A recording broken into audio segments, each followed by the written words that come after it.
Will we put out an opinion poll?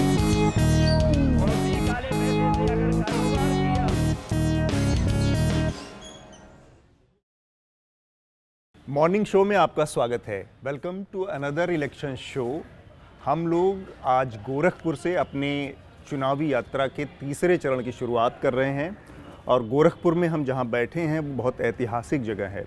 इस जगह का नाम है मुंशी प्रेमचंद पार्क और अपनी ऐतिहासिकता के मामले में इस जगह की अगर इसकी बात करूं तो जो हमारे पीछे आप ये घर देख रहे हैं, ये घर वो घर है जहां पर मुंशी प्रेमचंद जी अपने नौकरी के दिनों में जब वो पढ़ाया करते थे, शिक्षक थे, तब इस घर में रहा करते थे।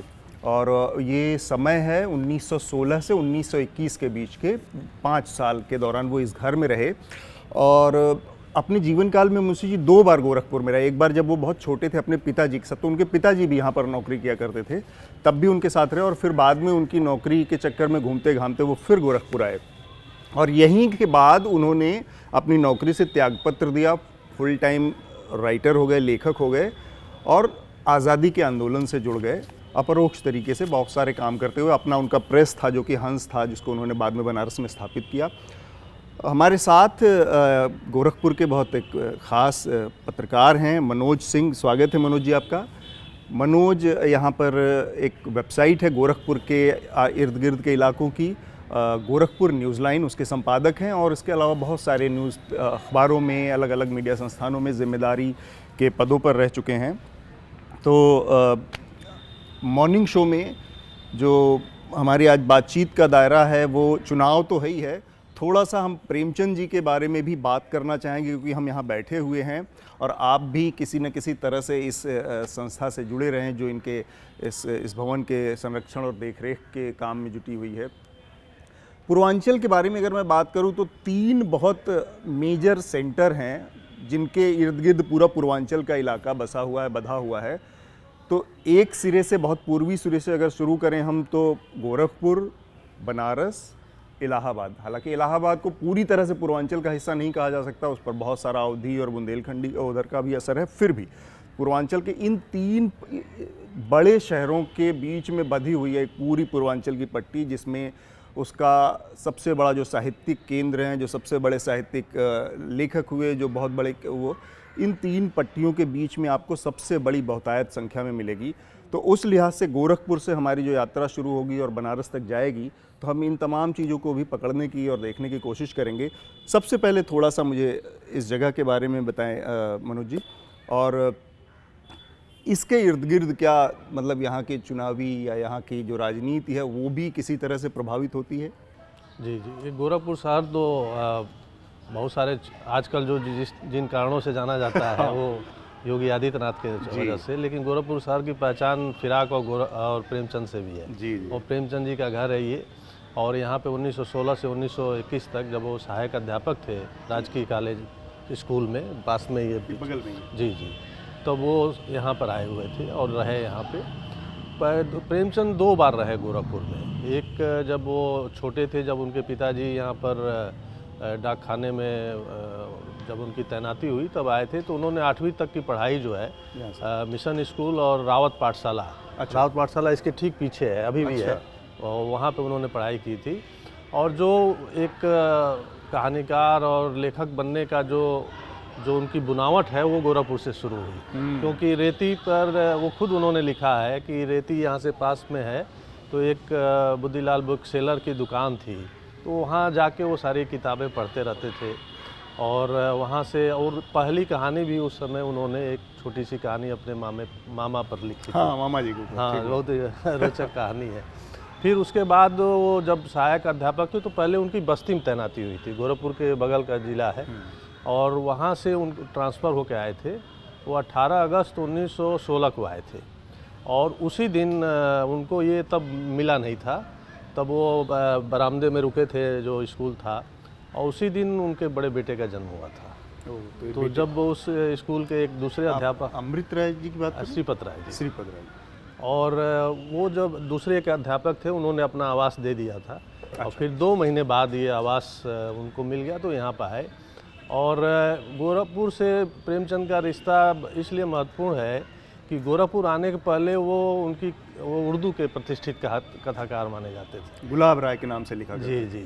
लेकिन जब यहाँ आए तो उनकी कहानियाँ हिंदी में, क्योंकि यहाँ 2 लोगों से उनकी बहुत महत्वपूर्ण मुलाकात हुई, महावीर पोद्दार जी से, जो कि हिंद पुस्तक एजेंसी चलाते थे कलकत्ता से, और उन्होंने ही प्रेमचंद की कहानियों को हिंदी में छापना शुरू किया। और फिर उसके बाद प्रेमाश्रम जो उनका महत्वपूर्ण उपन्यास है वो यहीं पर रहते हुए वो लिखा उन्होंने।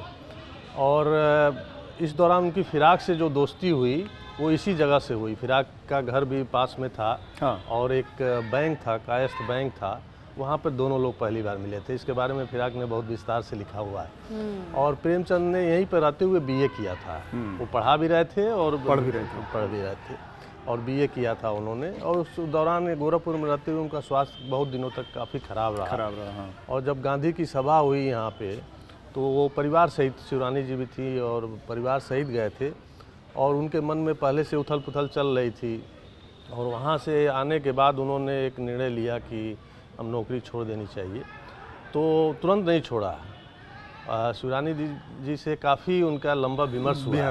और जो शिवरानी जी ने अपना लिखा है प्रेमचंद घर में, तो उसमें काफ़ी विस्तार से इस बात का जिक्र किया है कि कितना दंड, क्योंकि आसान नहीं था, बहुत आर्थिक हालात भी बहुत ख़राब थे। और लेकिन अंततः उन्होंने ही सहमत दी कि आप नौकरी छोड़ दीजिए। तो फिर जब उन्होंने इस्तीफ़ा दिया तो इस्तीफ़ा देने के बाद ये आवास छोड़ दिया। और पोद्दार जी का घर था मानीराम में, वहाँ पे वो चले गए। और उन्होंने गोरखपुर को फिर जगह बनाने की कोशिश की और यहाँ से एक हिंदी उर्दू का एक अखबार निकालना चाहते थे। काफ़ी उसकी तैयारी भी उन्होंने शुरू की। लेकिन उसी समय गोरखपुर में एक पुराना उर्दू अखबार जो बंद हो गया था शुरू हो गया।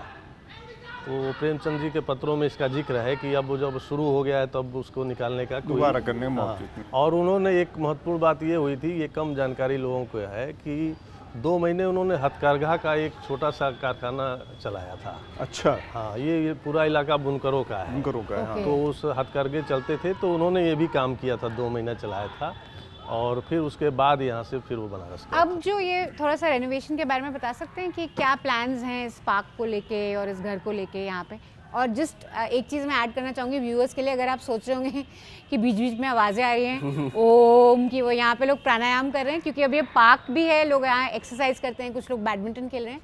तो थोड़ा सा नॉइज़ जो आ रहा है वो उसका आ रहा है। बट पब्लिक स्पेस की तरह से इसको एक डेवलप करने वाले हैं। ये पार्क पहले इस रूप में नहीं था। जब वीर बहादुर सिंह इसी गोरखपुर के थे और मुख्यमंत्री बने तो उन्होंने इस प्रेमचंद पार्क को बनाया और इसको अब जो इस रूप में है उसी के बाद आया। और ये घर उसी तरह से रहा। फिर ये गोरखपुर विकास प्राधिकरण ने 1996 में ये प्रेमचंद साहित्य संस्थान बना था। यहाँ के जो साहित्यकार थे प्रोफेसर परमानंद श्रीवास्तव, सदानंद शाही, अनिल राय, राजेश मल, ये लोग, इन लोगों ने इसकी स्थापना की थी। और फिर गोरखपुर विकास प्राधिकरण से अनुरोध किया था कि ये जगह ऐतिहासिक जगह है, प्रेमचंद जी का घर है, और इसको अगर हम लोग को दे दिया जाए तो यहाँ पर हम लोग पुस्तकालय और उनके बारे में साहित्यिक गतिविधियाँ शुरू करेंगे। तो अभी ये चल रहा है काम? तो अब 1996 से ये चल रहा है। और अभी जो है एक तरह से पार्क जो है ये पार्क था, लेकिन ये पार्क की तरह एक सांस्कृतिक केंद्र के रूप में बदल गया, क्योंकि किसी पार्क में एक बड़े राइटर्स का, जिसको पूरी दुनिया में जाना जाता है, जिसने किसानों पर सबसे ज़्यादा लिखा, और कहा जाता है कि अगर भारत को समझना है और किसान को समझना है तो प्रेमचंद को पढ़ना ज़रूरी है। तो उनका घर है। फिर ये आप सामने देख रहे हैं कि ओपन थिएटर बना है यहाँ पे, तो यहाँ थिएटर की गतिविधियाँ होती हैं। तो ये मंडी हाउस है छोटा सा गोरखपुर का। जी। और ये शहर के सारे साहित्यकारों और संस्कृत कर्मियों का एक केंद्र है, जहाँ पर हर महीने गोष्ठियाँ होती हैं, थिएटर होता है। चुनाव की बात करें हम मनोज जी। एक छोटा सा मेरा एक्चुअली अतुल से भी सवाल था यहाँ पे कि जैसे आप उनको देख रहे होंगे कैसे खिलखिला उठे उत्तर प्रदेश आने के बाद, मुझे एक्चुअली थोड़ा सा गोरखनाथ मंदिर के बारे में भी समझना था। अभी हम गोरखपुर में बैठे हैं और वो बहुत सिग्निफिकेंट है, क्योंकि योगी आदित्यनाथ जो एक महंत है, जो उसके हेड है अभी, तो उसका मुझे एक तो सिग्निफिकेंस समझना था ये जगह के लिए और इलेक्टोरली भी।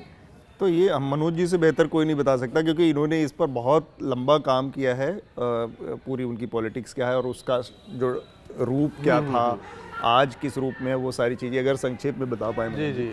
तो ये जो गोरखनाथ मंदिर है, नाथ संप्रदाय के जो संस्थापक थे मच्छेंद्रनाथ जी, उसके बाद उनके जो शिष्य हुए गोरखनाथ जी, ये एक कहा जाता है कि वो ये यहाँ पर आए थे और वो यहाँ पर उन्होंने अपनी धुनी जमाई थी और उसी की वजह से ये उनके नाम से ही ये शहर भी बना गोरखपुर जी। तो पहले तो गोरखनाथ जो मंदिर है आप देखेंगे इस समय जो तो 52 एकड़ के एक परिसर में फैला हुआ है, लेकिन ये पहले एक छोटा सा ही इसका स्वरूप था और एक अखंड धुनी जलती रहती थी। वो कुछ पुराने लोगों ने इस पर लिखा भी है कि वहाँ पर छात्र, युवा, व्यापारी भी जाते थे, मनौती मानते थे और वो करते थे।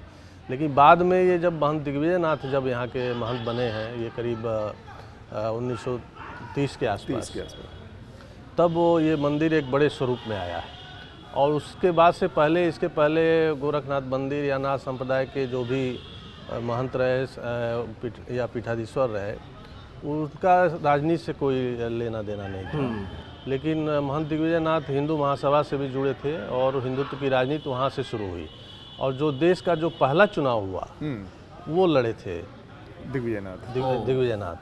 और लेकिन शुरू के 3 चुनाव वो हारे कांग्रेस से। और बड़ा रोचक ये है कि जो पहला चुनाव हुआ था 1951 का, उसमें फिराक गोरखपुरी भी लड़े थे। अच्छा। गोरखपुर इलेक्शन लड़े थे और कांग्रेस से उस समय जुड़े हुए थे और उस समय कृपलानी जी ने जो पार्टी बनाई थी उससे वो लड़े थे। अच्छा। और उस चुनाव में महंत दिग्विजयनाथ भी लड़ रहे थे। तो दिग्विजयनाथ जी 2 जगह से लड़े। तो गोरखपुर जो साउथ सीट थी उस समय, उसमें फिराक गोरखपुरी और महंत अवैधनाथ एक दूसरे के खिलाफ, दिग्विजयनाथ जी लड़े एक दूसरे के खिलाफ। अच्छा। उसमें फिराक साहब को बहुत कम वोट मिले, करीब 9,500 वोट मिले थे और दिग्विजयनाथ दूसरे स्थान पे थे और सिंहासन सिंह जो थे कांग्रेस के, वो विजयी हुए थे। तो उसके बाद वो सिब्बन लाल सक्सेना इस क्षेत्र के एक बड़े नेता हुआ करते थे, उनके कहने पर फिराक साहब लड़ गए थे। लेकिन जब वोट भी करीब उनको 10% वोट आए थे, तो बहुत नाराज़ भी हुए थे कि उन्होंने चुनाव में फंसा दिया और वो शिवलाल सक्सेना को खोजते रहे। तो ये तो वहाँ से राजनीति शुरू होती। दिग्विजयनाथ फिर 1967 में वो पहली बार यहाँ से MP बने और फिर उनका निधन हो गया। तो उसके बाद उनके जो शिष्य थे, उत्तराधिकारी थे अवैधनाथ, तो वो लड़े और वो MP हुए। तो आप देखिए कि तब से ये गोरखपुर, जब से चुनावी राजनीति शुरू होती है देश की आज़ादी के बाद से, तब से ये शहर एक हिंदुत्व की राजनीति का केंद्र था। दिग्विजयनाथ 1 बार सांसद रहे, महंत अवैधनाथ 4 बार सांसद रहे और 5 बार गोरखपुर की जो आज गोरखपुर ग्रामीण विधानसभा है, वो पहले मानीराम के रूप में थी। अच्छा। वहाँ से 5 बार विधायक रहे वो। 5 बार विधायक हुए और फिर जब उन्होंने योगी आदित्यनाथ को अपना उत्तराधिकारी बनाया तो और अपना राजनीतिक उत्तराधिकारी भी बना दिया 1998 में, तब से योगी आदित्यनाथ चुनाव लड़ते रहे और 5 बार वो भी सांसद हुए। और एक छोटी सी चीज़ पे और रोशनी डालिए, तो आज जो स्वरूप है, जो आपने बताया कि 48 के बाद, आज़ादी के बाद से इसका पूरा हिंदुत्वकरण हो गया, तो जो नाथ संप्रदाय के लोग थे उसमें किस तरह के लोग थे, जो अनुयायी थे वो किस तरह, कौन लोग थे? देखिए, नाथ संप्रदाय में हर जाति के लोग, हर धर्म के लोग जुड़े हुए थे, क्योंकि नाथ संप्रदाय जाति और धर्म के भेद नहीं मानता है। खुद गोरखवाणी में इसका कई बार जिक्र है।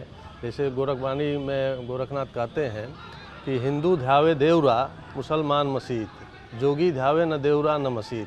हिंदू मंदिर की तरफ दौड़ता है, मुसलमान मस्जिद की तरफ दौड़ता है, लेकिन योगी वह है जो न मंदिर की तरफ दौड़ता है न मस्जिद की तरफ। और एक जगह और उन्होंने कहा है कि अगला अगना होगा तो हे अवधूत तू होगा पानी। तो उन्होंने इससे पता चलता है कि क्या एक धारा रही है कि हे योगी, अगर कोई आग बन के जला रहा है तो तुम पानी बन के उसे शांत करो।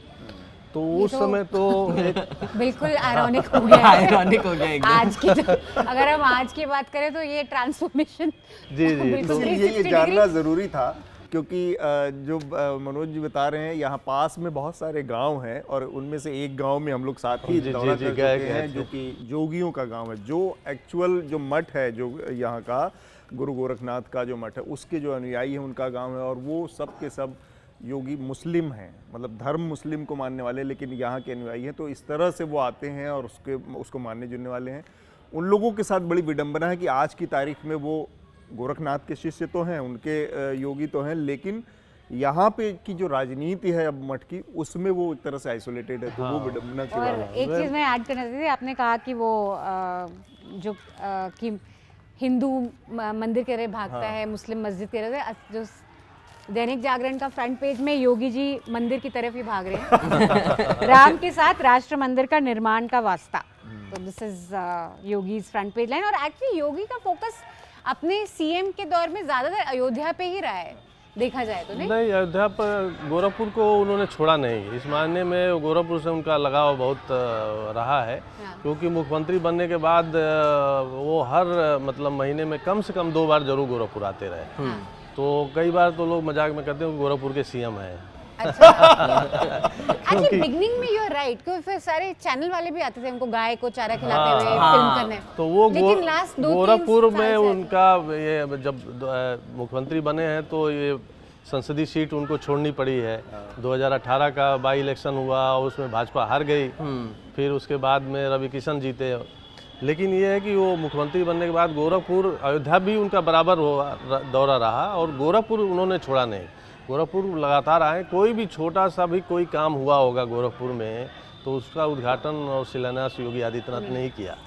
तो वो उनका बराबर, मैंने एक बार जोड़ा था कि कम कम औसतन 3 बार होता है 1 महीने में उनका दौरा गोरखपुर। 52 बार तो मैं जोड़ चुका था, जब अभी लास्ट पिछले बार 52 बार हाँ वो आ चुके थे मुख्यमंत्री बनने के बाद। अधिक ही हुआ होगा, कम नहीं हुआ होगा। तो वो गोरखपुर से उनका अयोध्या भी जाना लगातार होता रहा और यहाँ भी होता रहा, क्योंकि ये उनकी ज़मीन है और उस ज़मीन को उन्होंने मतलब छोड़ा नहीं है। भले वो सांसद 2 बार से दूसरे लोग हैं, लेकिन वो जुड़े रहे हैं, आते रहे हैं और उनकी राजनीति भी यहाँ की भाजपा की भी केंद्रित उन्हीं के ऊपर केंद्रित रही, आसपास रही है। तो थोड़ा सा मैं जो या लोकसभा कंस्टिट्यूंसी, 2 लोकसभा कंस्टिट्यूंसीज हैं गोरखपुर ज़िले में, एक गोरखपुर और दूसरी बांसगांव, और 9 विधानसभाएं हैं इसके बीच में। तो 9 विधानसभाओं में पिछले चुनाव की अगर हम बात करें 2017 में 8 सीटें भारतीय जनता पार्टी के खाते में गई थी। एक चिल्लूपार की जो सीट थी जहां पर हरिशंकर तिवारी के बेटे चुनाव लड़ रहे थे, वो सीट गई थी बीएसपी के खाते में। इस बार वो सपा के साथ लड़ रहे हैं, विनय शंकर तिवारी, हरिशंकर तिवारी के बेटे। तो मुद्दों की बात करें अगर हम यहाँ पर कि ये जो 9 विधानसभाएं हैं या कोई लहर की बात करें, करंट की बात करें, तो कोई ऐसा मुद्दा, कोई ऐसी चीज़ जो योगी जी के पक्ष में दिख रही है या उनके खिलाफ दिख रही हो? अब वो चूँकि ये सीएम सिटी है, आप अखबारों में देखेंगे तो सब लोग सीएम सिटी के रूप में सीएम सिटी एक होता है स्मार्ट सिटी, एक होता है सीएम। हाँ, मीडिया बनारस को जैसे लोग कहते हैं पीएम सिटी। हाँ, तो ये सीएम सिटी के रूप में अखबार की हेडलाइन होती है कि सीएम सिटी के रूप में। तो गोरखपुर में तो कुछ काम उनके कार्यकाल में हुए हैं, कुछ बड़े काम भी हुए हैं। हालांकि वो काम कुछ पहले सरकार से शुरू हो गए, जैसे एम्स बना है, फर्टिलाइज़र शुरू हुआ है। तो ये एक आम धारणा लोगों की है कि वीर बहादुर सिंह जब मुख्यमंत्री हुए थे और गोरखपुर के थे तो कई बड़े काम हुए। जो रामगढ़ ताल आप देख रहे हैं वो परियोजना उनके समय में शुरू हुई, और भी कई बड़े काम किए। और गोरखपुर एक बड़े महानगर के स्वरूप में उसकी नींव बनाई वीर बहादुर सिंह ने बनाई, और उसके बाद जब ये बने तो कई बड़े काम हुए हैं। लेकिन कई बड़े मुद्दे भी हैं यहाँ पे, कि जैसे गोरखपुर शहर जो है राप्ती नदी के तट पे है, राप्ती और रोहिणी नदी के तट पे है, और इसका जो शेप है एक बाउल की तरह है। राप्ती नदी का जो स्तर है ऊपर है और शहर का एक बड़ा हिस्सा उसके नीचे आता है। तो जल जमाव एक बड़ा मुद्दा रहा है यहाँ पर, क्योंकि ये बारिश के समय में एक आधा इधर का जो पश्चिम की तरफ का पूरा एक हिस्सा है वो डूब जाता रहा। लेकिन अब मुख्यमंत्री बनने के बाद कई नई सड़कें और कुछ और काम हुए, तो वो इस तरह से बने हैं कि जो शहर जो कभी जल जमाव के शिकार नहीं होते थे वो भी जल जमाव के शिकार हो गए। आपका राप्ती नगर का एरिया, फिर इधर नौसर से इधर का जो पूरा एरिया है, तो इसी बरसात में काफ़ी समय तक जो बड़ी शहरी इलाके थे जब इसमें कभी जल जमाव नहीं होता था, वहाँ पर काफ़ी जल जमाव हुआ, तो एक बड़ा मुद्दा बन गया है। कन्वेंशनल विजडम वाला हाँ, जो कि ये मसला डूब है, क्षेत्र, गोरखपुर एक तरह से डूब क्षेत्र बन गया है और कई जगह यहाँ पर नावें चल रही थी पूरा। आप उस समय जब आए मुझे होंगे एक चीज बस याद आ गई कि ये जो पानी ऊपर से नीचे बहता है बहुत सामान्य ज्ञान का विषय है, उस पर कहाँ विकास जो है वो फेल हो जाता है आके कि आप T3 टर्मिनल जो बना है, जो आज की तारीख का सबसे बड़ा लैंडमार्क कहा जा सकता है दिल्ली का, वो भी एक बारिश में पूरी तरह से डूब गया क्योंकि वो ऐसे उसका लेवल नीचे था कि बाकी चारों तरफ से पानी आके, और T3 टर्मिनल लिटरली पानी से भरा रहा। तो शहर में ये एक बड़ा मुद्दा बना हुआ है। पानी इसके अलावा इस शहर में जो नागरिक जो सुविधाओं की जो मांग होती है, जैसे छुट्टा पशु ग्रामीण क्षेत्रों में किसानों के लिए बहुत मुसीबत बने हुए हैं, यहाँ शहर में बहुत मुसीबत है। आप जिस भी सड़क पर जाइएगा तो आपको बड़ी संख्या में छुट्टा पशु सड़कों पर बैठे हुए और बड़ी दुर्घटनाएं होती हैं।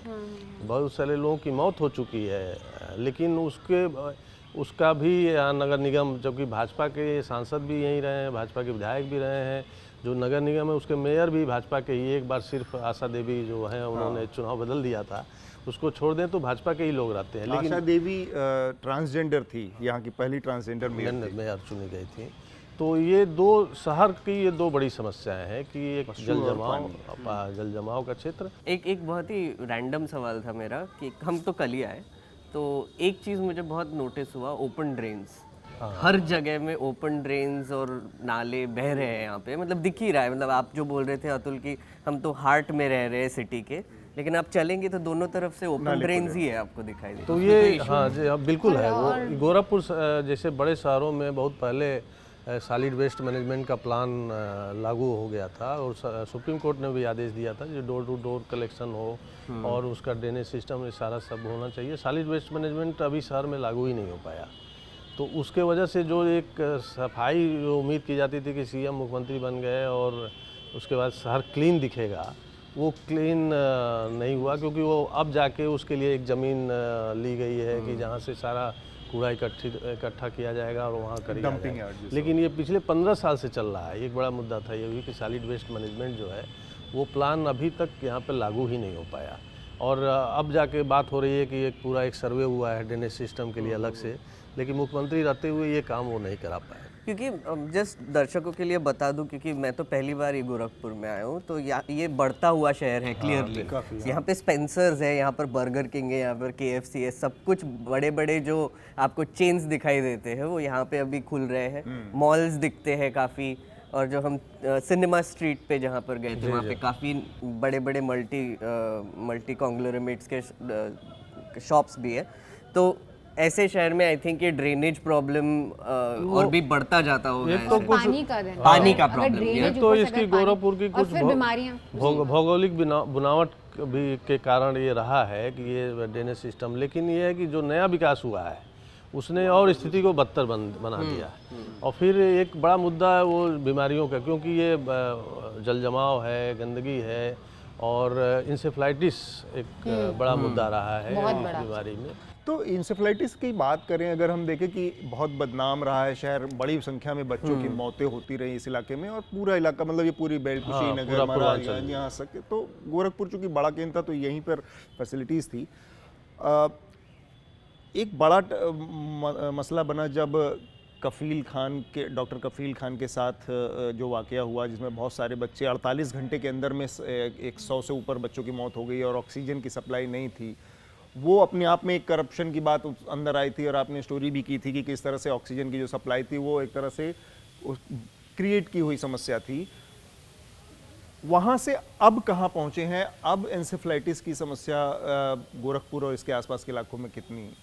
देखिए 2018 तक तो ये 2017 में ये ऑक्सीजन हादसा हुआ था 10 अगस्त को, और उसके बाद 18 तक भी एंसेफ्लाइटिस के बहुत सारे केस रिपोर्ट होते रहे हैं, और 1978 से ये बीमारी शुरू हुई थी और इस इलाके में, और केवल BRD मेडिकल कॉलेज जो है वहीं पर एक इलाज की सुविधा थी, और वहाँ पर उस हॉस्पिटल में 10,000 बच्चे सरकारी रिकॉर्ड के अनुसार मर चुके थे 2017 तक। लेकिन वो एक इंसिडेंट हुआ, उसके बाद मैंने कुछ रिपोर्ट्स भी पढ़े कि उसके बाद कुछ ज़्यादा इम्प्रूवमेंट भी नहीं हो, क्योंकि एंसेफेलाइटिस तो अभी भी है। अभी एक बदलाव जो हुआ है कि 2017 की बड़ी घटना के बाद जो है वहाँ पे जो बेड्स हैं वो बढ़ गए हैं और डॉक्टर्स वो अब ये है कि 400 एक टाइम अगर 400 बच्चे भी एडमिट होते हैं तो उनके लिए सुविधा है, लेकिन वो बीमारी कागज़ में ख़त्म हुई है। अच्छा, रिपोर्टिंग में आप देखेंगे कि कोई इस चुनाव में इंसेफ्लाइटिस की चर्चा नहीं कर रहा नहीं हो है, रही, क्योंकि सरकार ने क्लेम किया कि उन्होंने बहुत एफर्ट किया है, एक दस्तक नाम का एक स्पेशल अभियान चलाया जिसके वजह से वो बीमारी काबू में हो गई और बहुत कम डेथ हो रही। तो सरकारी रिकॉर्ड में आपको दिखेगा कि एडमिशन्स भी बहुत कम हो रहे हैं और डेथ भी बहुत कम हो रहे हैं, लेकिन वो सच्चाई नहीं है, सच्चाई को दबाया गया है, क्योंकि पिछले साल बहुत ज़्यादा केसेज हुए हैं, करीब 400 से ज़्यादा लोग मेडिकल कॉलेज में, लेकिन चूंकि वहाँ सूचनाओं पर अब एक तरह से क्लासिफाइड जैसा सूचना हो गया है कि आप मेडिकल कॉलेज से इंसेफ्लाइटिस के बारे में कोई सूचना नहीं पा सकते, तो वो ये कहा जाता है कि ख़त्म हो गया, कम हो गया, लेकिन ये नहीं बताया जाता कि नंबर्स क्या हैं, तो वो ट्रांसपेरेंसी नहीं है कि जिससे पता चले कि एम्स बन गया और फैसिलिटीज़ बढ़ाई गई है, ये बातें चल रही है, तो उसमें कुछ देखिए एम्स तो अभी बन गया, लेकिन अभी जैसे पूरे स्वरूप में नहीं आ पाया। अभी तो कुछ समय तक पहले तक ओपीडी ही सेवाएं शुरू हो रही थी, और वो मरीजों को कोई ऑपरेशन करना है या करना है तो वो रेफ़र करते थे मेडिकल कॉलेज। अभी एक वार्ड शुरू किया है, कुछ भर्तियाँ शुरू हुई हैं, लेकिन अभी भी इसमें टाइम लगेगा, क्योंकि पूरी फैकल्टी अभी बननी है, जितने डिपार्टमेंट्स हैं वो तैयार होने हैं। तो अभी उल्टा होता था कि बीआरडी मेडिकल कॉलेज से हायर सेंटर पर रेफर होते हैं, लेकिन यहाँ पर एम्स से रेफर होकर बीआरडी आ रहे हैं, बीआरडी फैसिलिटी अभी स्टार्ट नहीं हुई, तो अभी वो 17-18 से बनना ही शुरू हुआ था। न्यूज़पेपर्स पढ़ते हैं थोड़ा, और फिर इनसे हमें चुनावी वो तो लेना चाहिए कि टेम्परेचर क्या है गोरखपुर का। सो यहाँ पे भाई दैनिक जागरण में फ्रंट पेज तो अभी रशिया यूक्रेन का ही चल रहा है, हालांकि जो हमारे स्टूडेंट्स वहाँ पे फंसे हुए हैं उनकी न्यूज़ थोड़ा इनसाइड आई है कि कैसे उन्होंने बंकरों में अपनी रात गुजारी। Front page is Yogi Adityanath कि भाई वो अयोध्या में रहे, मुख्यमंत्री योगी आदित्यनाथ ने पूरी रात रामनगरी में प्रवास किया, और आई थिंक March 1 तक वो गोरखपुर में अब हैं रहने वाले, और यहाँ पे एक डीडी का कॉन्क्लेव भी होने वाला है जहाँ सारे बड़े बड़े नेता आ रहे हैं, दीदी एंड जागरण एंड यही है। और यहाँ पे एक चीज़ जो उन्होंने इंटरेस्टिंग लिखी है जागरण में वो है कि फेसेस पे इस बार विकास के साथ चेहरे पर भी वोट, तो मतलब कैंडिडेट कौन है उस पे काफ़ी लोगों का इंटरेस्ट है और वो एक मुद्दा रहेगा ये वोटिंग के मुझे लिए। लगता है ये जो बात कही जा रही चेहरे की, ये गोरखपुर में हमेशा से रहा। जैसे अगर मैं गलत नहीं हूँ तो चेहरों की बात अगर करें, जैसे चिल्लूपार विधानसभा की हमने बात की, हरशंकर तिवारी के बेटे चाहे बीएसपी से हों, एसपी से हों, वो उनके चेहरे पर वोट पड़ता है, न कि पार्टी पे। या हम इस अर्बन गोरखपुर की बात करें तो यहाँ पर ऐसा भी इतिहास रहा है कि योगी आदित्यनाथ ने अपने कैंडिडेट से बीजेपी के ऑफिशियल कैंडिडेट को हरवाया है। तो चेहरे की जो बात है वो बहुत महत्वपूर्ण मुद्दा हमेशा से रहा है यहाँ पर। कास्ट बेसिकली ना, बट व्हेन यू से चेहरा आइडेंटिटी इट इज कास्ट की कास्ट कॉम्बिनेशन में कौन है। देखिए ये गोरखपुर की राजनीति तो मंदिर के इर्द गिर्द केंद्रित घिरती रही है। तो यहाँ पे दो बड़े पॉलिटिकल सेंटर, एक मंदिर और एक हाता। तो मंदिर यानी कि योगी आदित्यनाथ और हाता यानी पंडित हरशंकर तिवारी। तो वो एक राजनीति का बड़ा सेंटर है, वो माना जाता है कि ब्राह्मण राजनीति का वो एक सेंटर है। अब ये भी समझ लीजिए कि मंदिर यानी योगी आदित्यनाथ और योगी आदित्यनाथ यानी कि ठाकुर राजनीति। हाँ, तो वो एक धर्म का भी, एक हिंदुत्व की राजनीति का भी, और लेकिन उसके अंदर एक कास्ट की राजनीति, ठाकुर राजनीति का भी सेंटर है। और पहले एक इतिहास में यहाँ पर वीरेंद्र प्रताप शाही और शंकर तिवारी का चलता था, लेकिन जब योगी आदित्यनाथ आए और वीरेंद्र प्रताप शाही की हत्या हो गई, शिवप्रकाश जो गैंगस्टर था उसने कर दिया, उसके बाद ठाकुर राजनीति का केंद्र जो है गोरखनाथ मंदिर हो गया। और हाता अभी भी वो पुराने उस पर चल रहा है। बीच में काफ़ी उतार चढ़ाव भी हुए, क्योंकि शंकर तिवारी खुद 2 चुनाव हारे और वहाँ एक पत्रकार से नेता बने, राजेश त्रिपाठी ने उनको 2 बार हराया, लेकिन फिर से उन्होंने अपनी राजनीतिक शक्ति अर्जित की। उनके बेटे पिछले बार चुनाव जीत गए और उनके बड़े बेटे 2 बार से सांसद भी रहे हैं संत कबीर नगर से, और इस चुनाव में वो सपा में आए हैं। तो फिर से लग रहा है कि उस परिवार एक बड़ी महत्वपूर्ण राजनीतिक ताकत पुरानी अपनी हासिल कर रहा है। एक चीज मैं पूछना चाहती थी, मंदिर तो लोगों को समझ में आ गया, हाता आप बता सकते हैं व्यूअर्स को कि मतलब हाता क्या है? पंडित हरशंकर तिवारी का घर है, जिसको हाता कहा जाता है। लेकिन अगर आप यहाँ पर हाता कहेंगे तो सब समझ जाएंगे, एक राजनीतिक अर्थ के रूप में उसको लिया जाएगा। आप मंदिर कहेंगे तो इसका मतलब योगी आदित्यनाथ की राजनीति का केंद्र है। तो वो ब्राह्मणों पे इन्फ्लुएंस है उनका। मतलब it is his house and he is a tall ब्राह्मण लीडर। जी जी, तो वो हालांकि अभी कोई सीधा टकराव पिछले इधर नहीं हुआ है, लेकिन मुख्यमंत्री बनने के बाद एक बार हाथा पे छापा पड़ गया। हाँ, छापा पड़ा था। तो उनके बेटे विधायक रहते हुए। हाँ, तो छापा पड़ा, तो वो एक बड़ा प्रदर्शन उसके खिलाफ हुआ था। तो फिर से लगा कि गोरखपुर की राजनीति में, ब्राह्मण ठाकुर राजनीति में एक जो टकराव होता रहा है, एक वर्चस्व की लड़ाई होती रही है, वो फिर से ना शुरू हो जाए। हालांकि उसके बाद से फिर नहीं हुआ, लेकिन अब ये हाथा जो है जब सपा में आया है और सपा ही इस बार भाजपा से सीधे मुकाबिल दिख रही है, तो फिर से वो लग रहा है कि एक दोनों सेंटर जो है ये महत्वपूर्ण हो इससे रहा है। दूसरी कॉन्स्टिट्यूंसीज पे फर्क पड़ेगा? जैसे वो तो हो गया चिल्लू पार की कॉन्स्टिट्यूंसी, लेकिन बाकी जो ब्राह्मण वोट्स हैं आसपास की कॉन्स्टिट्यूंसीज में या गोरखपुर की कॉन्स्टिट्यूंसी? हाथा का प्रभाव गोरखपुर और महाराजगंज और संत कबीर नगर, ये 3 प्रमुख जगहों पर, क्योंकि उनके बड़े बेटे संत कबीर नगर से सांसद रहे हैं, पिछले बार भी चुनाव लड़े थे, हार गए। और जो हरशंकर तिवारी जी के भांजे हैं जो विधान परिषद के अध्यक्ष रहे हैं, वो महाराजगंज में अपनी राजनीति का केंद्र उन्होंने बनाया है, और चिल्लू पार से विनय शंकर तिवारी तो हैं। तो ये तीनों जिलों में कम से कम 4-5 सीटों पर उन लोगों का अपना प्रभाव रहता है। तो उस तरह से एक अखबार है स्वतंत्र चेतना, इसके बारे में थोड़ा सा, ये पूर्वांचल के इन्हीं इलाकों से निकलता है, गोरखपुर इसका केंद्र है, और इसके अलावा वाराणसी, आजमगढ़, अयोध्या, प्रयागराज और कानपुर से भी निकलता है स्वतंत्र चेतना। इसकी जो चीज़ बहुत ख़ास मुझे लगी कि इसका जो पूरा फ्रंट पेज है, अगर इस पूरे फ्रंट पेज को मैं दिखाऊं तो इस पूरे फ्रंट पेज में बीजेपी की खबर और बीजेपी के ऐड के अलावा कुछ तीसरा है नहीं। पहले बैनर, टॉप बैनर बीजेपी का ऐड है, दूसरी खबर योगी जी के रोड शो में जनसैलाब, तीसरी डकैतों की समर्थक है सपा, फिर योगी का बयान है ये, और आखिरी खबर है यूपी में बनाएंगे 300 पार की सरकार, अमित शाह का बयान है भारतीय जनता पार्टी, और ये 1/4 का ऐड है भारतीय जनता पार्टी का। पूरे फ्रंट पेज में बीजेपी के अलावा और कोई पार्टी उपस्थित या ऐड है या कोट्स है या रिपोर्ट है। एक्चुअली यही रेप्लिकेट हिंदुस्तान में भी किया है, same mastered ad, same ad है, आई थिंक आपका भी जैसे सेम एड है। और एक इंटरेस्टिंग फ्रंट पेज चीज है न्यूज़ लेकिन रशिया से है ना? हाँ, फ्रंट पेज इनका सेकंड जो वो है वो भी फ्रंट पेज ही जैसा है उसका ट्रीटमेंट। इसमें रसिया की जो अटैक है यूक्रेन के ऊपर, वो खबर है और उससे जुड़ी खबरें हैं, बाकी और बहुत खास नहीं है। एक इंटरेस्टिंग चीज अतुल मैं बताना चाहूँगा कि मैंने जैसे पूछा कि समाजवादी पार्टी और बीएसपी के एड्स नहीं थे, तो ये अंदर मुझे लगता है प्रत्याशी ऐड देते हैं। तो यहाँ पे समाजवादी पार्टी और बीएसपी के प्रत्याशी जो है वो ऐड दे रहे हैं, पर ये लग रहा है पार्टी ने ऐड दिया है। और थोड़ा सा अगर हम ये ऐड को देखेंगे तो शायद इंटरेस्टिंग है।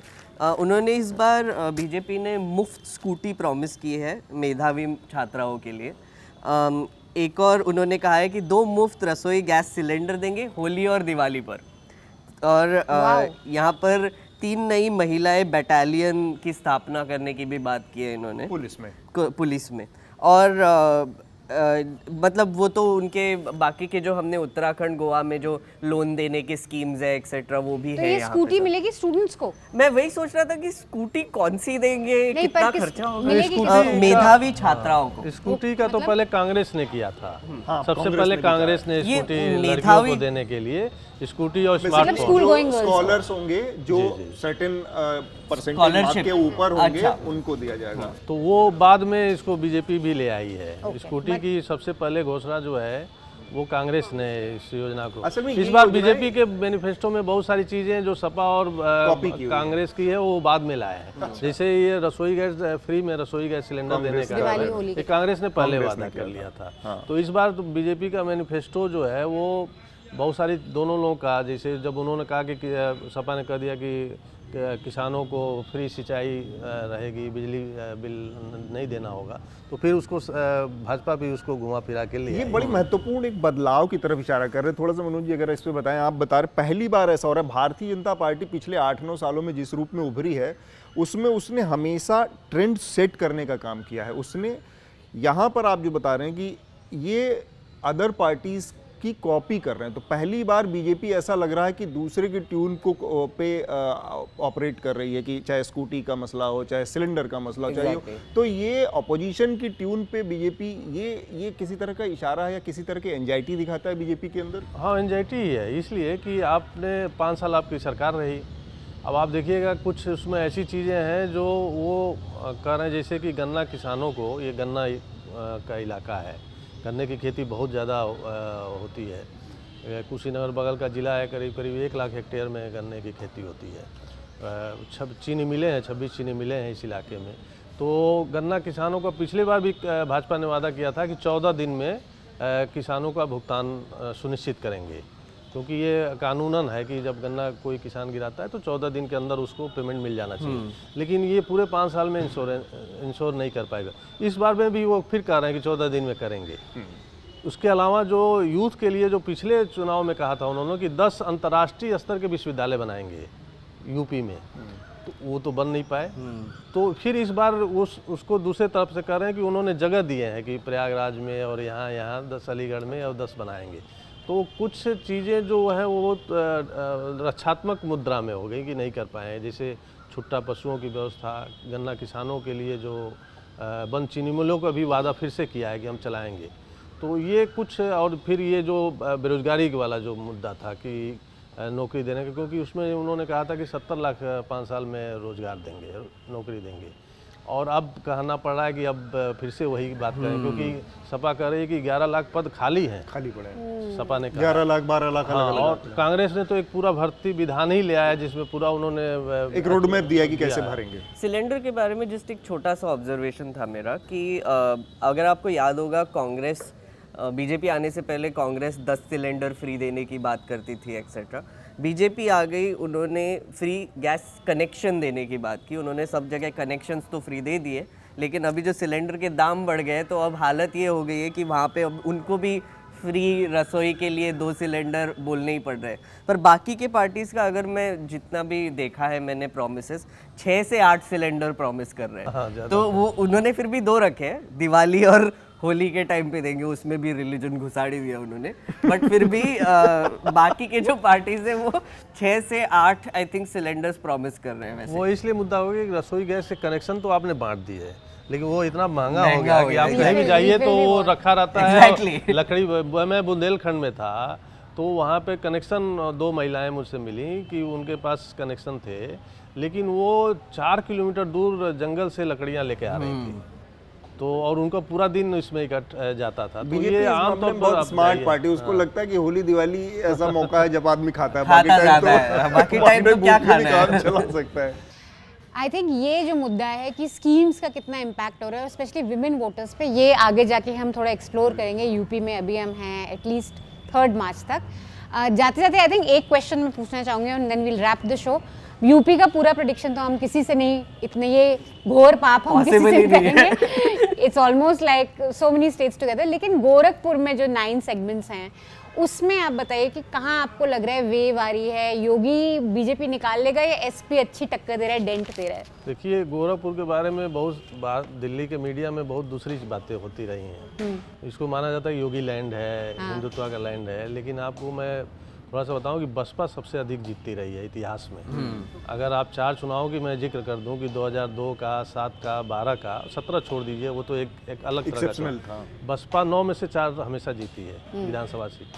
आप सभी, योगी का इतना प्रभाव होने के बावजूद बसपा 4 सीटें जीती। लोकसभा में भी उसकी ज़्यादा सीटें रही हैं और सपा अच्छा प्रदर्शन पिछले 20 सालों में इस इलाके में, गोरखपुर जिले में बहुत अच्छा ना लोकसभा चुनाव में कर पाई है ना विधानसभा चुनाव में कर पाई है। इस बार क्या होगा? लेकिन पिछले चुनाव में बीजेपी 8 जीत गई थी और 1 बसपा जीती थी। लेकिन जो दूसरे स्थान पे सपा और कांग्रेस जो अलायंस था वो 5 जगहों पर सेकंड थी और बीएसपी 1 जगह जीती थी, 1 जगह सेकंड थी। तो वो थोड़ा सा बदलाव था कि बीएसपी जो मुख्य लड़ाई से उस स्थान को सपा ने ले लिया।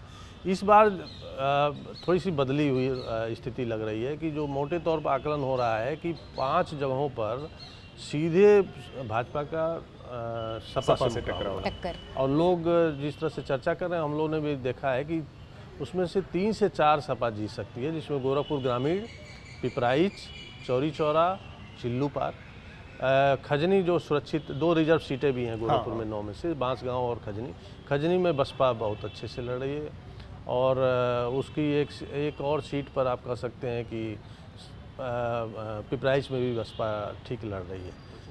तो इस बार तो बसपा ज़्यादा जगह नहीं, 2 से 3 जगह ही त्रिकोणीय लड़ाई में है, लेकिन इस बार ज़्यादा तो बीजेपी के लिए बड़ी मुश्किल है कि योगी इतने सीएम हैं, उनको अपनी सीट भी जीतनी है, तो लगभग मानी जा रही है कि जीत जाएंगे और जैसी स्थितियां बनी है, लेकिन बड़ी जीत नहीं होगी। अब सारा पैरामीटर ये है कि पिछली बार आपके पास 8 था। भाई बीजेपी गोरखपुर शहर में पिछले बार 60,000 वोटों से जीती थी। अब 20,000 से अगर योगी जी जीते तो तो हारी ये जाएगी। तो जीतना भी है, बड़ी 60 मार्जिन से से ऊपर जीतना जीतना है, और इसके साथ ही गोरखपुर की 9 में से आप 8 जीत गए थे, अगर उसमें से कम होती हैं तो हर वो भी लिहाज से हार मानी जाएगी। आप जीत के भी हार मानेंगे, ये बहुत क्योंकि योगी लैंड से अगर 9 में से 5 सीट्स में अच्छी टक्कर हो रही है, दैट मीन्स कुछ तो कम हुआ है सीएम सीट से। एक आखिरी चीज कहना चाहूंगा कि हम अभी जो शनिवार को आए हैं और हमको न्यूज़पेपर्स में दिखाई दे रहे हैं, सब लीडर्स अब यहाँ पे सैटरडे संडे आ रहे हैं। अब तो यहाँ से शुरू होगा सब कुछ। हमारा आप रिपोर्टिंग देखते रहिए, और आकांक्षा और शिवांगी ने काफी रिपोर्ट्स ऑलरेडी यहाँ से कर पूर्वांचल के चुके इलाकों से किया है, हैं, हाँ। तो आप जरूर हमारे वेबसाइट पर जाकर वो पढ़ सकते हैं। जो मनीषा बोल रही थी स्कीम्स के बारे में, ब्राह्मणों का कैसे इलेक्टोरल चिल्लू पार स्पेशली चिल्लू पार के बारे में, तो वो रिपोर्टिंग अभी भी जारी है। शिवांगी और आकांक्षा की रिपोर्ट्स जरूर पढ़िए। हम अगले 3 दिन एटलीस्ट गोरखपुर में और फिर वाराणसी जा रहे हैं, तो we'll keep bringing you morning shows from here. Keep watching another election show, we have a lot of stuff coming up for you. सब देख लिया, अब ये देखिए। बाबा नाम केवलम, बाबा नाम केवलम, बाबा नाम केवलम, बाबा नाम केवलम, बाबा नाम केवलम, बाबा नाम केवलम, बाबा नाम केवलम, बाबा नाम केवलम, बाबा नाम केवलम, बाबा नाम केवलम। The subscription model is something that keeps News Laundry afloat, but we need hundreds of thousands of people to completely transform the news ecosystem. So you pay for news, so it serves you. So click on the link with this video, subscribe to News Laundry and pay to keep news free, और गर्व से कहो, मेरे खर्च पर आज़ाद है खबरें।